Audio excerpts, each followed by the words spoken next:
Bon, mais dans cette vidéo, je vais essayer de résoudre cette petite grille en utilisant uniquement les arêtes. Alors, je me permettrai de temps en temps de dessiner un ou deux calissons pour m'aider à réfléchir, mais je les effacerai aussitôt. C'est-à-dire que je ne vais pas travailler sur la position de tous les calissons. Voilà. Alors, bon, donc c'est une grille 4-4, c'est idéal pour commencer à réfléchir sur les arêtes. Alors, on voit ici une arête sur un bord. Donc une arête sur un bord, ça veut dire que ça va changer de direction, ici, ici. Et puis là, on va donc avoir une arête. Alors ensuite, ici, on a une espèce de trapèze qui est dessiné. Vous voyez le trapèze. Bon, mais dans ce trapèze, c'est impossible d'avoir un calisson. Enfin, c'est impossible de fermer le trapèze. Pourquoi? Parce que ici, on a une partie où on va être obligé de mettre un calisson et il va nous rester un triangle. Donc ça veut dire que on va avoir quelque chose comme ceci. Alors, pourquoi? Parce que ça doit partir dans ce sens là ou dans ce sens là, mais de toute façon, on peut pas avoir, on va avoir trois arêtes. Et trois arêtes qui vont se situer comme ceci. Ah ben là on a atteint un bord, donc si on a atteint un bord, on va pouvoir fermer le bord. Et puis ici, on a sur ce sommet deux arêtes qui ne sont pas dans un alignement. Et donc on va en mettre une troisième, et cette troisième, elle peut être que ici. Ici, on arrive aussi sur un sommet avec deux arêtes. Il en faut une non alignée, il en faut une troisième. Et cette troisième, puisqu'on a un calisson ici et puis un calisson dans ce sens-là, je suis obligé de mettre de fermer comme ceci. Alors là, on voit quelque chose d'intéressant. On voit quelque chose qui est le mur, du bord. Voilà. Donc ce mur du bord, ça veut dire que ici, les calissons seront tous dans la même direction. Et ça veut dire que, alors est-ce que je peux en mettre un ici? Alors non, il y a deux raisons. C'est la règle du trapèze qu'on a vu tout à l'heure. Et puis d'autre part, si j'en mettais un là, celui-ci, qui induit un changement de direction, ne pourrait pas avoir lieu puisqu'on est sur le mur du bord. Et donc, on le met ainsi. Donc, puisque j'ai cette arête là, je vais compléter. Donc, puis par la règle des trois arêtes. Voilà. Et donc, là, ce qu'on peut voir, c'est qu'on a un calisson qui est complètement refermé. Ici, celui-ci, il est forcément dans ce sens-là. Et s'il est dans ce sens-là, il n'est pas dans le même sens que celui-là. Et donc, on va pouvoir mettre ici, cette arête. Alors là, on va faire un truc qui va compter ici. On va compter le nombre d'étages. Est-ce que ça peut être comme ceci? Pas tout à fait. Pourquoi? Parce que cette grille, c'est une grille 4-4.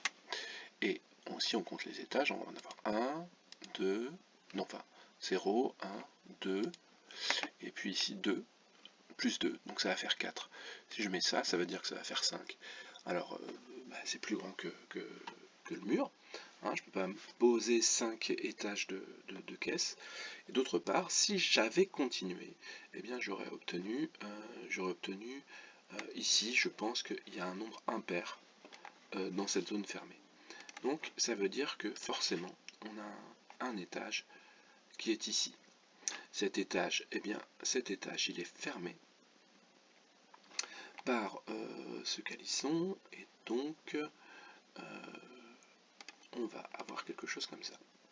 Alors là, on arrive à... Donc on est comme ceci. Alors là, on arrive à quelque chose qui est... on va changer de palier. Enfin, pas de palier, mais de... Oui, si, de palier. On est sur le palier, sur le mur du bord, et là, on n'est plus sur le mur du bord. Donc ça veut dire qu'on a un changement de direction comme ceci. Et puis avec la règle du bord, on l'aura obtenu.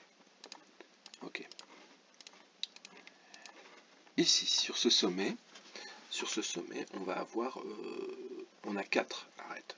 4 arêtes, c'est pas possible, il en faut 2, 0, 2, 3 ou 6, ben forcément, il y a 6 arêtes. Voilà, donc 6 arêtes, on continue. Ici, nous avons,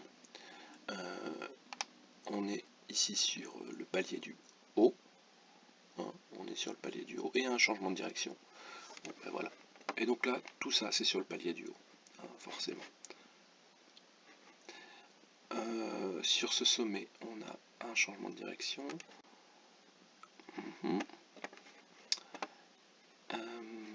Qu'est-ce qu'on peut voir encore assez facilement? Ah ben ici, je peux pas, à part la règle du trapèze, hein, pas de trapèze, donc on a forcément quelque chose comme ceci. Là, un changement de direction, donc, et puis ici. Et alors, qu'est-ce qu'on a ensuite? Alors les raisonnements sont plus complexes et vont jouer sur les paliers maintenant.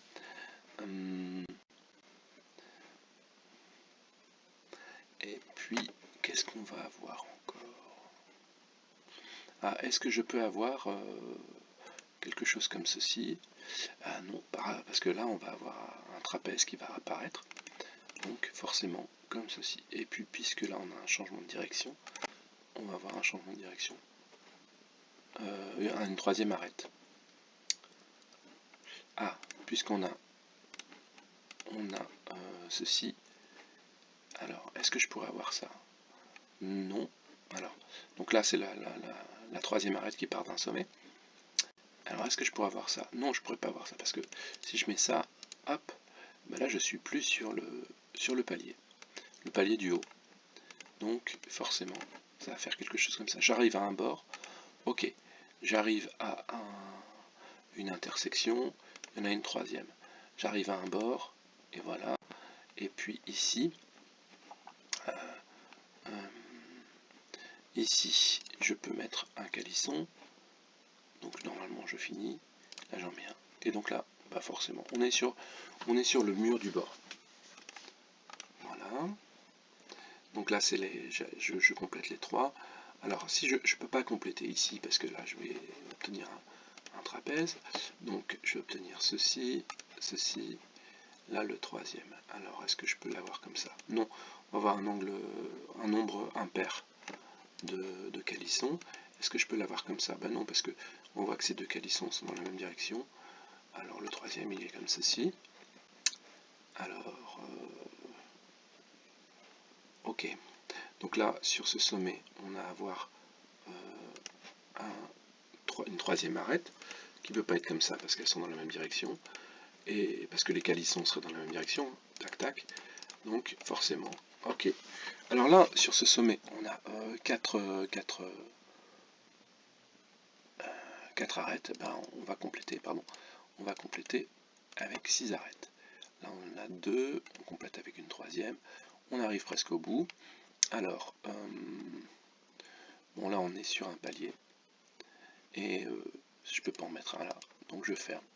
Et voilà, j'ai terminé. Bon, j'espère que ce n'était pas trop long, que vous avez bien compris que, en fait, je raisonne avec la règle du bord, la règle des arêtes, 0, 2, 3 ou 6 arêtes, et puis aussi les paliers. Regardez si les paliers sont cohérents, si on est sur le même palier ou si on change de palier. Voilà, j'espère que cette vidéo vous sera utile. Voilà.